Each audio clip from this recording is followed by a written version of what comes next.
Respect, dignity, fairness. These are values we all hope to encounter in our daily lives, no matter who we are or where we come from. But what happens when someone decides that none of these apply to you simply because of the way you look? What happens when your worth as a person is judged by the clothes you wear or the assumptions others make about your bank account? Today, we're diving into a story that will leave you questioning how often we overlook humanity in others, and how one woman's quiet strength revealed the truth about appearances and justice. Naomi, a woman who walked into a luxury car dealership with hope in her heart but left with humiliation etched on her face. A woman who wasn't looking for trouble but found herself at the center of an encounter that would expose the ugly truth about prejudice in customer service. And as fate would have it, Naomi's story didn't end there. What unfolded next was nothing short of extraordinary.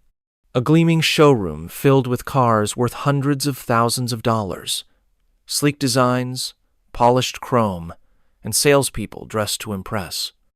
It's the kind of place where every detail screams exclusivity, where every interaction is supposed to be tailored to make customers feel like royalty. But for Naomi, it was anything but.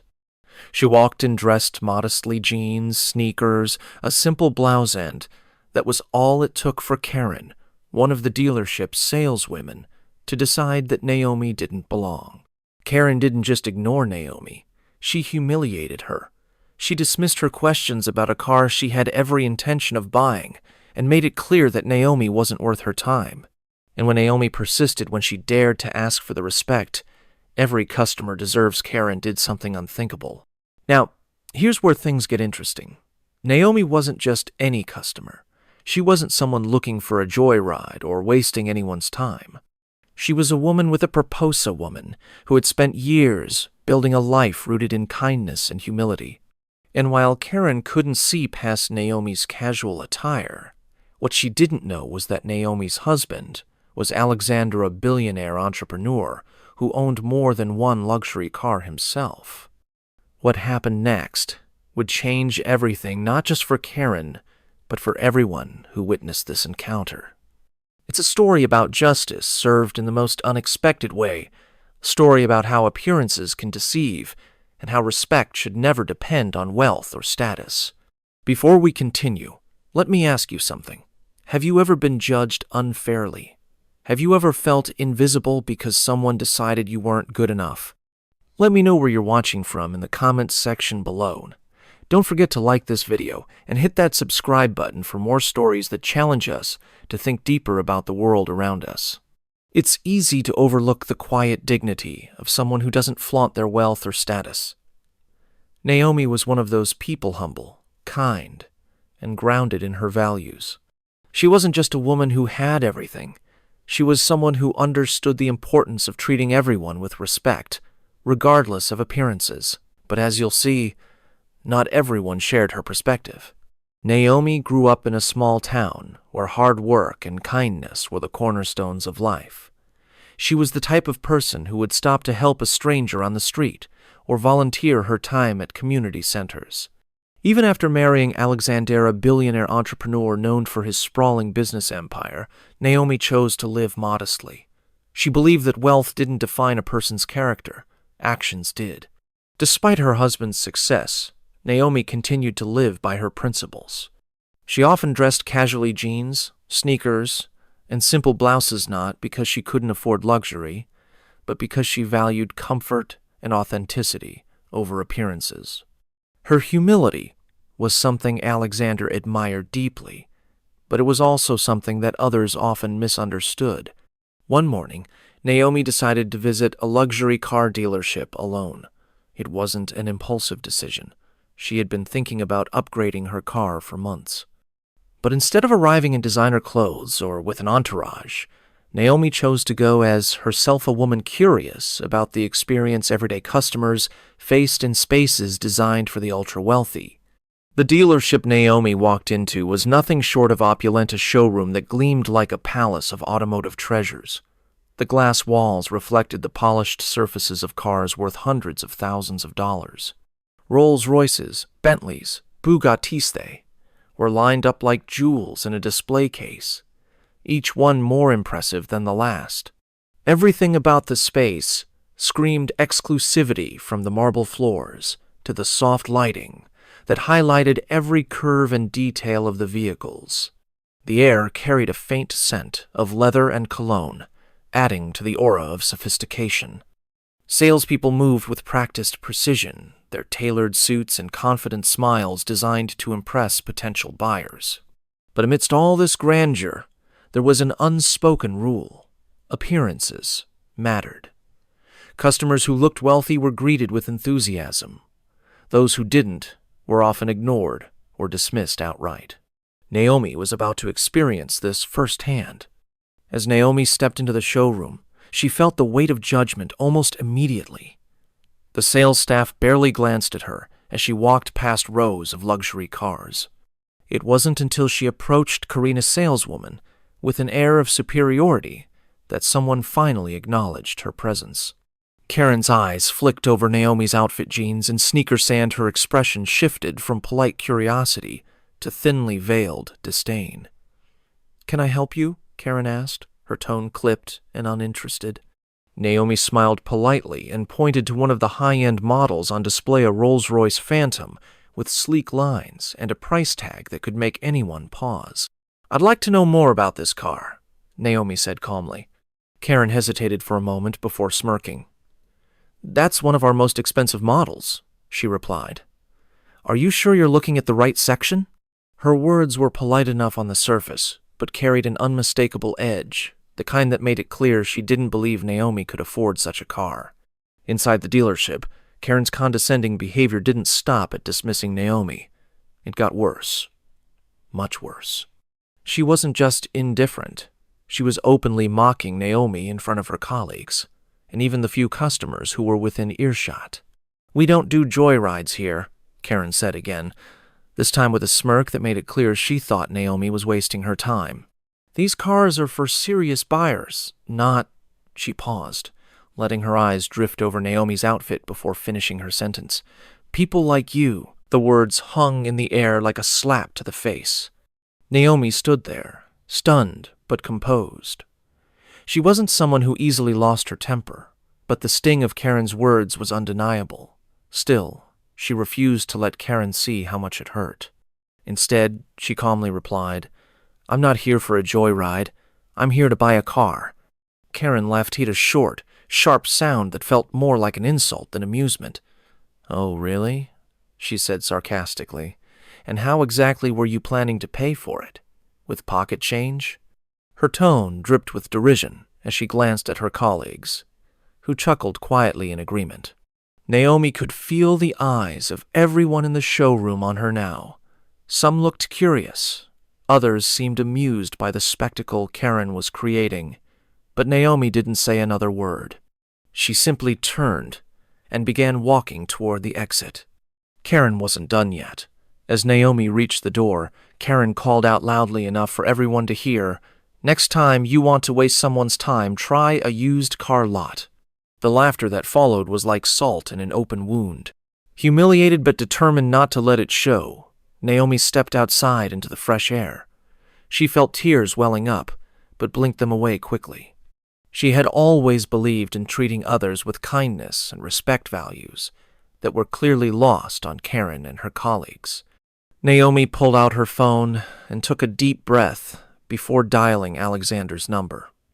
Her husband answered almost immediately, his voice warm and familiar, a stark contrast to what she had just experienced. "Hey, love," Alexander said cheerfully.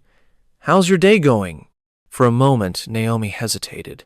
She didn't want to burden him with her frustration, but as she began recounting what had happened at the dealership, the words came tumbling out. She described Karen's dismissive attitude, the mocking laughter from the staff, and how she had been escorted out like an intruder instead of a customer. Alexander listened quietly, his tone growing serious as he absorbed every detail. When Naomi finished speaking, there was a brief silence before he finally spoke. "I'm so sorry you went through that," he said gently. "You didn't deserve any of it." Naomi reassured him that she was okay, that it wasn't about Karen or even the dealership itself, but about something bigger. how often people are judged unfairly based on appearances. "It's not just me," she said softly. "This happens to so many people every day." Alexander agreed, but couldn't shake his anger at how his wife had been treated. He wasn't one to seek revenge or escalate situations unnecessarily, but this time felt different. He saw an opportunity to make a point not just for Naomi, but for anyone who had ever been dismissed or disrespected because they didn't fit someone else's idea of what success should look like. The next morning, as sunlight streamed through their kitchen windows, Alexander made his decision. He dressed sharply in one of his tailored suits and instructed his chauffeur to prepare the Rolls-Royce Phantom, the very car Naomi had asked about at the dealership. When they arrived at the dealership later that day, the scene couldn't have been more different from Naomi's experience. The moment Alexander stepped out of the car with its unmistakable emblem gleaming under the soon every salesperson in sight snapped to attention. Karen was among them, her demeanor instantly changing as she hurried over with a bright smile plastered across her face. "Good morning, sir," she said enthusiastically. "Welcome. How can I assist you today?" Alexander returned her smile politely, but didn't reveal his connection to Naomi just yet. Instead, he gestured toward the Rolls-Royce Phantom inside the showroom, the same car Naomi had asked about, and said calmly, "I'd like to take a closer look at that one." Karen practically tripped over herself trying to lead him inside. As they walked through the showroom together, other staff members watched with thinly veiled envy clearly, wishing they had been the ones to snag such an important-looking client. Karen launched into her sales pitch with practiced enthusiasm. "This is one of our finest model handcrafted interiors. State-of-the-art technology." She rattled off features and specifications as though reciting poetry. Alexander listened patiently, but didn't say much, just enough to keep Karen talking while he observed her behavior closely. It was clear she had no idea who he was or what had transpired between her and Naomi just 24 hours earlier. What Karen didn't realize was that this wasn't just another sale, it was a moment of reckoning waiting to unfold. Inside the gleaming showroom, Alexander stood by the Rolls-Royce Phantom, running his hand over the car's polished surface. Karen hovered close by, her demeanor a stark contrast to the dismissiveness she had shown Naomi just the day before. She was eager, almost overly so, throwing out every detail she could think of to impress him. "This model is one of our most exclusive," Karen said with a practiced smile. "It's perfect for someone with a refined taste like yourself." Her words dripped with flattery, but Alexander remained calm and measured, nodding occasionally as she spoke. After a few minutes of listening to her pitch, Alexander turned to Karen and asked casually, "Do you treat all your customers this way?" Karen blinked, momentarily caught off guard. "Oh, of course," she replied quickly. "We pride ourselves on offering the best service to all our clients." Alexander smiled faintly but didn't respond right away. Instead, he took a step back and looked around the showroom, his gaze sweeping over the other salespeople and customers. Finally, he turned back to Karen and said, in a voice that was calm but carried an unmistakable edge, "Interesting, because that's not what my wife experienced yesterday." The color drained from Karen's face as her smile faltered.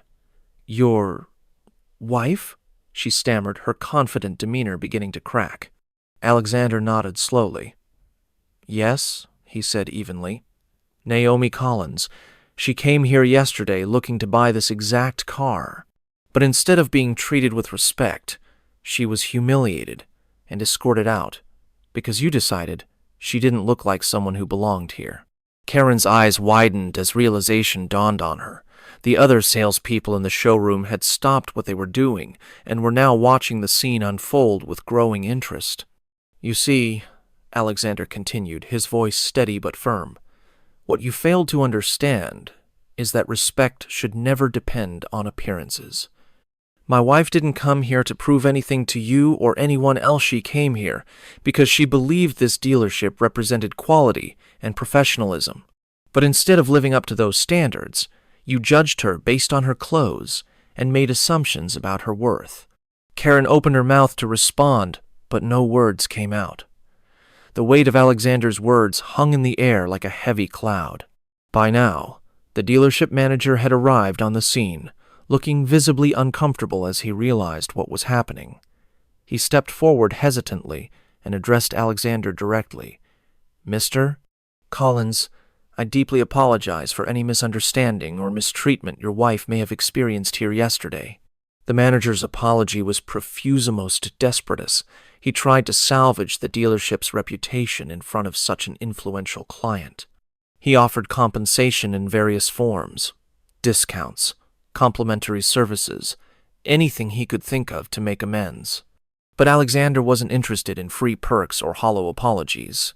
He looked at the manager and said firmly, "This isn't about me or my wife anymore. This is about how you run your business show. You treat people who don't fit your idea of what a customer should look like." The manager nodded quickly, promising that Karen's behavior would be addressed and that steps would be taken to ensure such incidents wouldn't happen again. For Karen, however, the consequences were immediate and personal. She was reprimanded on the spot by her employer and later faced disciplinary action that included mandatory sensitivity training. Some might say she got off lightly, but for Karen, it was a wake-up call she couldn't ignore. In the days that followed, Karen found herself reflecting deeply on what had happened. At first, she felt defensive, angry even at being called out so publicly. But as time passed and she replayed Alexander's words in her mind, something began to shift. She realized that her actions hadn't just hurt Naomithe, had revealed something ugly about herself, a tendency to judge others based on superficial standards rather than seeing them for who they truly were. Determined to make amends not just for Naomi, but for herself, Karen began volunteering at a local nonprofit that worked with underprivileged communities. It was there that she started to understand the importance of treating everyone with dignity and respect, regardless of their background or appearance.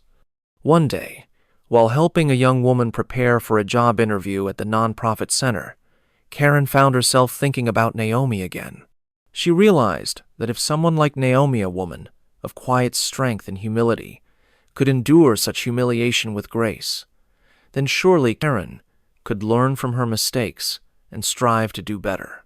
Naomi never sought revenge for what happened at the dealership, and perhaps that's what made her story so powerful.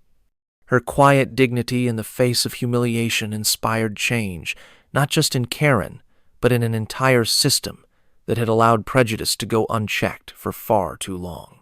As we come to the end of this story, I want to take a moment to ask you something. How often do we judge others without knowing their story? How often do we let appearances or assumptions cloud our ability to treat people with the respect they deserve? Think about it. Maybe it's the person in line at the grocery store who looks a little disheveled, or the quiet coworker who doesn't dress like everyone else in the office, or even someone you pass on the street who doesn't fit your idea of what success should look like. How do you treat them? And more importantly, how should you treat them? Naomi's story is a reminder for all of us, myself included, that respect and kindness should never be conditional. They shouldn't depend on someone's clothes, their car, their job title, or their bank account. Because at the end of the day, we're all human beings deserving of dignity. So here's my challenge to you. The next time you find yourself making a snap judgment about someone, pause, take a step back, and ask yourself, what if I'm wrong? What if this person has a story I don't know? What if they're just as deserving of kindness as anyone else? If this story moved you in any way, if it made you think, reflect, or even just feel something, take a moment to share it with someone else. Let's start a conversation about how we can all do better, one interaction at a time. And before you go, let me know in the comments. Have you ever experienced something like this? Have you ever been judged unfairly, or maybe even caught yourself judging someone else too quickly? I'd love to hear your thoughts. Don't forget to like this video and subscribe for more stories that challenge us to think deeper about how we treat each other. Together, we can create a world where empathy and respect are the norm, not the exception. Naomi didn't set out to teach anyone a lesson that day at the dealership. She didn't go looking for conflict or try to prove herself to anyone.